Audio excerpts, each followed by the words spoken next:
भगवान बुद्ध वो थे जिनको तथागत भगवान बुद्ध कहते हैं। उन्होंने मानव मानव एक समान का नारा दिया था कि सभी मानव एक समान है। उन्होंने कहा था जाति के नाम पे सिर्फ स्त्री और पुरुष ये दो जातियां हैं। उन्होंने समानता का सार दिया था, सबको बताया था कि हम सभी समान हैं। उन्होंने कहा था कि मैं मार्गदाता हूँ, मैं मुक्तिदाता नहीं हूँ। मार्गदाता का मतलब मैं आपको सही राह बताने वाला हूँ, मुक्तिदाता नहीं हूँ, क्योंकि कहीं पे भी स्वर्ग या नर्क नामक कोई चीज है ही नहीं। तो पहली बात मैंने आपको भगवान बुद्ध के बारे में बताई। जो हमारी बहनें, हमारे छोटे भाई, मेरे नौजवान भाई, मेरी पार्टी के पदाधिकारी सब हैं, लेकिन बहुत से लोग ये नहीं जानते हैं कि कभी कोई अगर जो सीनियर या कोई बड़े बुजुर्ग हमसे पूछ बैठता है कि आप ज्योतिबा फूले साहब का नाम लेते हैं, क्यों लेते हैं, ये कौन थे, इन्होंने समाज के लिए क्या किया। तो इसी कड़ी में मैं दूसरा नाम लेता हूँ, ज्योतिबा फूले। ज्योतिबा फूले को हम जो है हम राष्ट्रपिता, शिक्षा के जनक कहते हैं। ज्योतिबा फूले माली समाज से थे, हमारे ओबीसी के माली समाज से थे, जिन्होंने बहुजनों को जागरूक करने के लिए, पढ़ाने के लिए उन्होंने जो सबसे पहले शिक्षा का कार्य आगे किया। उनकी पत्नी थी सावित्रीबाई फूले, जिनका कल जन्मदिन था। वो पहली भारत देश की महिला थी, पहली प्रथम शिक्षिका थी जिसने बहुजन बहन बेटियों को, महिलाओं को पढ़ाने का काम किया था, आप लोगों को शिक्षा देने का काम किया था। वो माता सावित्री हैं, जिन्हें हम शिक्षा की देवी कहते हैं। और साथ ही साथ में माँ फातिमा शेख।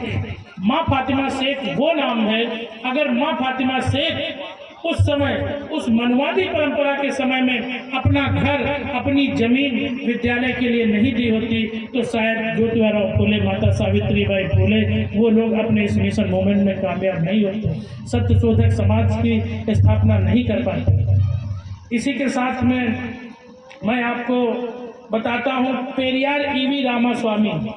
पेरियार ईवी रामास्वामी वो नाम है, और पेरियार ललई यादव, इन लोगों ने सच्ची रामायण लिखने का काम किया कि सच्ची रामायण क्या थी, राम कौन थे। राम पुष्यमित्र शुंग ही राम थे। उन्होंने सच्ची रामायण लिखी।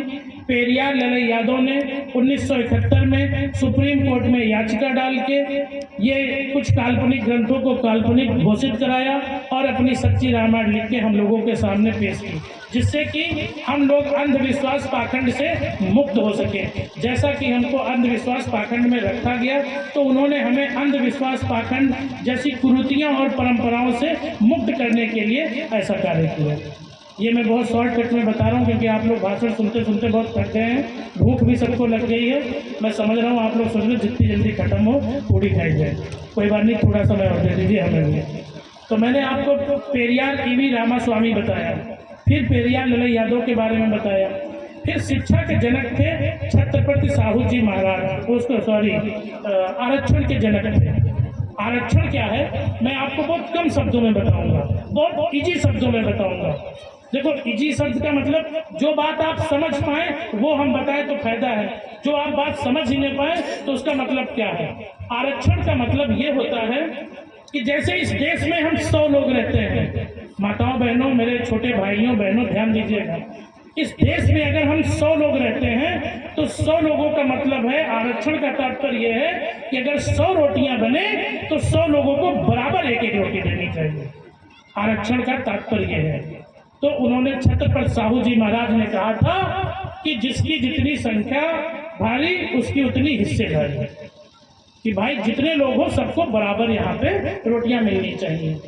लेकिन फिर भी यहाँ पे तो 15% लोग 50 रोटियां खा रहे हैं, और जो हम 85 लोग, हम लोगों को जो है 49 रोटियां मिल रही, वो भी अब तो वो भी नहीं मिल रही हैं, वो भी समाप्त कर दी गई हैं।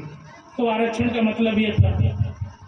बाकी आगे मैं बताता हूँ गुलाब सिंह लोधी, जो कि लोधी समाज से थे, ओबीसी समाज से। उन्होंने हमारी देश की आज़ादी की लड़ाई लड़ी और अन्य बहुत से बलिदान दिए।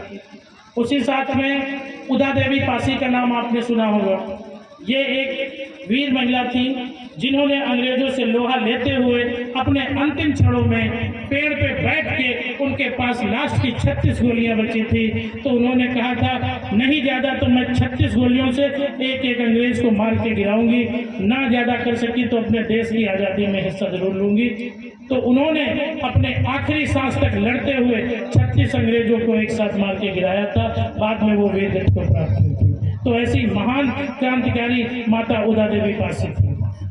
उसी के साथ में मैं आपको बताऊंगा एपीजे अब्दुल कलाम साहब के बारे में। एपीजे अब्दुल कलाम साहब वो हैं जो मुस्लिम समाज के थे। आज लोग मुस्लिम समाज को गलत निगाहों से देखते हैं। आज कुछ ये सामंतवादी सोच के लोग, ये सामंतवादी सोच की सरकार, ये मनवादी सरकार उनको आतंकवादी या गलत निगाह से देखती है, गलत तरीके से उनका संबोधन करती है, उनको गलत तरीके से उनके साथ व्यवहार करती है। लेकिन उन्हें ये नहीं पता भारत को आज़ादी दिलाने के लिए सबसे बड़ा योगदान मुस्लिम समाज का था।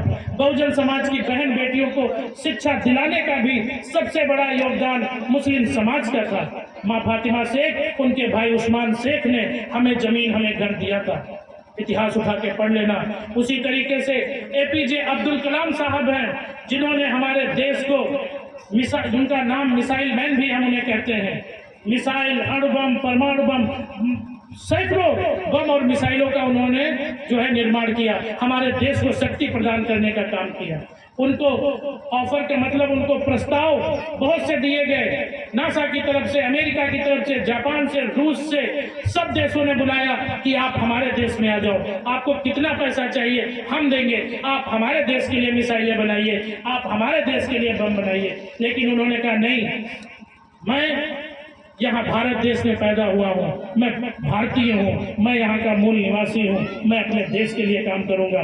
पाकिस्तान के लोगों ने भी बुलाया कि आप यहाँ आ जाइए, आप तो मुस्लिम समाज के हो और पाकिस्तान ही तुम्हारा देश है। उन्होंने कहा नहीं, पाकिस्तान तो जिसको विद्रोह था, जिसको यहाँ से जाना था, जो हम सब सभी भाइयों के बीच में नहीं रह सकते थे, वो लोग चले गए। मेरा ये देश है, मैं यहाँ का मूल वंशज हूँ, मेरा यहाँ का खून है, मेरा यहाँ का डीएनए है।